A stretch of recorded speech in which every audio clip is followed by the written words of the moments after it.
बिस्मिल्लाहिर्रहमानिर्रहीम। आप हजरात के सामने खिजाब के ताल्लुक से कुछ मसाइल पेश कर रहा हूँ। साहिल ने सवाल किया है, अस्सलाम वालेकुम व रहमतुल्लाहि व बरकातुहू। मुफ्ती साहब, क्या वो लड़का या लड़की काला खिजाब इस्तेमाल कर सकते हैं जिसके बाल वक्त से पहले पक गए हो? और मर्द के लिए मेहंदी लगाना कैसा है? और अगर कोई औरत मेहंदी ना लगाए तो उसके बारे में शरीयत का क्या हुक्म है? और छोटी बच्ची या बच्चे को मेहंदी लगाना कैसा है? तो देखिए, तमाम मसाइल आपको, ये किताब है जदीद फ़िक़ही मसाइल जिल्द नंबर 2, इसमें आपको ये तमाम मसाइल मिल जाएंगे। सफ़ा नंबर 78, 79, 80 खोल के देख लीजिए, तमाम मसाइल आपको मिल जाएंगे। सबसे पहले मैं ये बात बता दूं कि जो लड़का कम उम्र है या लड़की कम उम्र है और अभी उनकी शादी नहीं हुई, यानी कि उम्र कम है, 16, 17 साल, 18 साल, 20 साल, 22 साल, 25 साल, तो ये उस उम्र में नहीं है कि इनकी पकी हुई उम्र कही जाए, यानी कि 45-50 साल इनकी उम्र कही जाए और ये खिजाब जो इस्तेमाल करे वो किसी को धोखा देने के लिए कर रहे हो, ऐसा नहीं कहा जाएगा। बल्कि उम्र से पहले इनके बाल सफेद हो जाना, पक जाना किसी बीमारी की अलामत है। बेहतर तो यह है कि किसी डॉक्टर से मशवरा करके इसका इलाज करें। लेकिन इसके अलावा ये जो खिजाब का मसला है, तो इनके लिए काला खिजाब इस्तेमाल करना बिल्कुल जायज़ है, कोई कराहत नहीं है, कोई कबाहत नहीं है। ये तो हो गया इन नौजवानों के बारे में।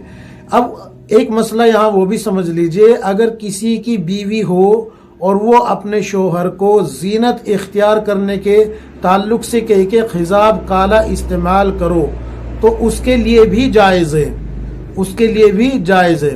वरना अगर कोई धोखा देने के लिए, असल क्या है, अपनी उम्र छिपाने का मसला है ये खिजाब, यानी कि काला खिजाब करना अपनी उम्र को छिपाने का है। ये धोखे में दाखिल होता है, धोखा दे रहे हैं किसी को धोखा देने के लिए। तो लिहाजा अगर उम्र 45-50 साल है फिर आपको काला खिजाब करने की इजाज़त नहीं है, मकरूह तहरीमी है। लेकिन अगर किसी की उम्र कम है, जैसे कि 20 साल, 22 साल, 25 साल, 28 साल, यानी कि वो उम्र ही नहीं हुई जिसमें सफ़ेद बाल होते हैं, तो फिर आप जो है खिजाब कर सकते हैं काला। लेकिन पक्की उम्र में आप नहीं कर सकते, पकी हुई उम्र में। मेहंदी लगाने के ताल्लुक से भी सुन लीजिए, मर्द हजरात के लिए मेहंदी लगाना उलमा ने हराम लिखा है। ये मैंने अभी किताब का हवाला आपको दिया है, जदीद फ़िक़ही मसाइल जिल्द नंबर 2, सफ़ा नंबर 78, 79, 80 खोल के देख लीजिएगा। नौजवान मर्दों के लिए, बूढ़े मर्दों के लिए और छोटे बच्चों के लिए मेहंदी लगाना जायज़ नहीं है, नौजवानों के लिए हराम है। हाँ, अगर अतिब्बा हजरात कह दे कि इस मेहंदी से इनका इलाज किया जाए तो फिर उनके लिए मेहंदी लगाना जायज़ होगा। लेकिन मेहंदी लगाना मर्द के लिए सर में बिल्कुल जायज़ है, जैसे कि बालों को रंगने के लिए दाढ़ी में मेहंदी लगाना, सर में मेहंदी लगाना मर्द के लिए बिल्कुल जायज़ है।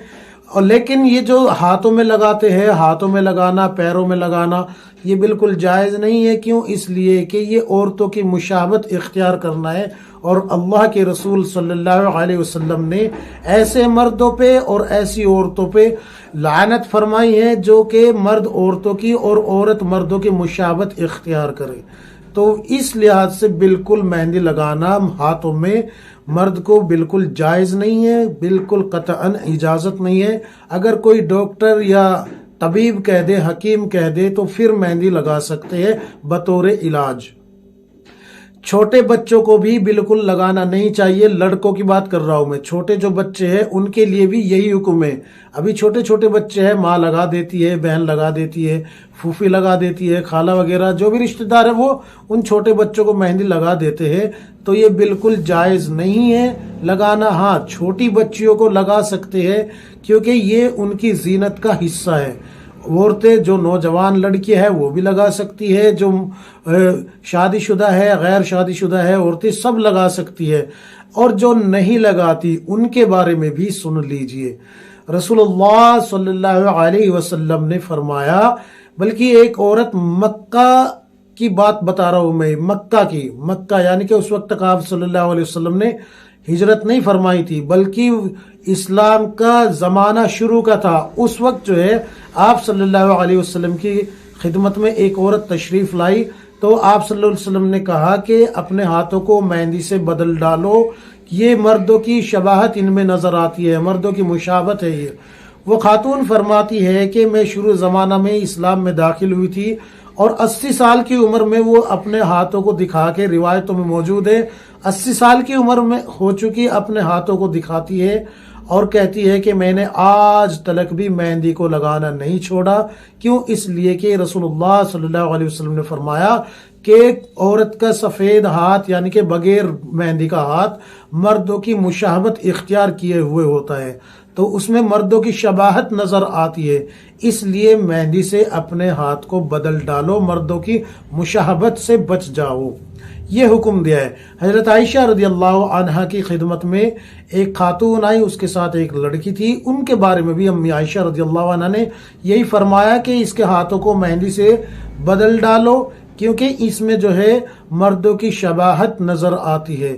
تو یہاں پر یہ پتہ لگا کہ مہندی عورت کے لیے لگانا ان روایتوں کی روشنی میں ضروری ہو جاتا ہے مردوں کی شباہت سے بچنے کے لیے۔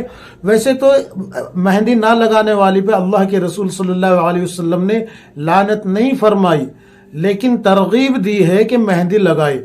اور اگر دوسری روایت کو سامنے رکھا جائے، جیسے کہ آپ صلی اللہ علیہ وسلم نے خود ان روایتوں میں یہ بات کہی ہے کہ مردوں کی شباہت سے بچنا ہے، تو اگر آپ یہاں پر دوسری روایت کو جمع کر کے ان دونوں کو ایک ساتھ جمع کیا جائے تو یہاں یہ بات سامنے آتی ہے کہ جو عورت مردوں کی شباہت مشابہت اختیار کرتی ہے، اللہ کے رسول صلی اللہ علیہ وسلم نے اس پہ لعنت فرمائی ہے۔ جیسے کہ مرد کو مہندی لگانے پہ لعنت کا مستحق بنایا جا رہا ہے، ویسے ہی عورت کو مہندی نہ لگانے پہ لعنت کا مستحق بنایا جا سکتا ہے۔ روایتیں موجود ہے، لہذا عورتوں کو چاہیے کہ اپنے ہاتھوں کو مہندی سے بدل ڈالے، مردوں کی شباہت سے بچ کے رہے، مردوں کی مشابہت اختیار نہ کرے۔ چھوٹے بچوں کو جو مہندی لگانے کا تعلق ہے، لڑکوں کو نہ لگایا جائے، لڑکی خوب لگا سکتی ہے، لیکن اگر ان کو کسی کی نظر لگنے کا یا کچھ اور ایسی بری نظر کا یا کچھ جادو ٹونے کا امکان ہو تو پھر غیر شادی شدہ نوجوان لڑکی کو اور چھوٹی بچیوں کو بھی مہندی نہ لگائی جائے۔ یاد رکھیں یہ شریعت کا حکم نہیں ہے کہ نہ لگائی جائے، یہ جو ہے بزرگوں کا معاملہ ہے کہ نہ لگائی جائے، نظر لگ جائے گی وغیرہ وغیرہ، یا پھر جو ہے اغلاط العوام میں سے سمجھ لیجئے کہ لوگ ایسا عقیدہ رکھتے ہیں۔ اگر ایسا عقیدہ رکھتے ہیں تو پھر جو ہے ایسے عقیدے کا رد کیا جائے گا کہ یہ جو ہے برائی کا یا جو ہے غیر شادی شدہ کو مہندی نہیں لگانی چاہیے، یہ اغلاط العوام میں ہے۔ لیکن اگر نظر لگنے کا امکان ہے تو پھر نہ لگائی جائے تو ہی بہتر ہے۔ اللہ تبارک و تعالی ہم سب کو کتاب و سنت کے مطابق زندگی گزارنے کی توفیق عطا فرمائے، آمین یا رب العالمین۔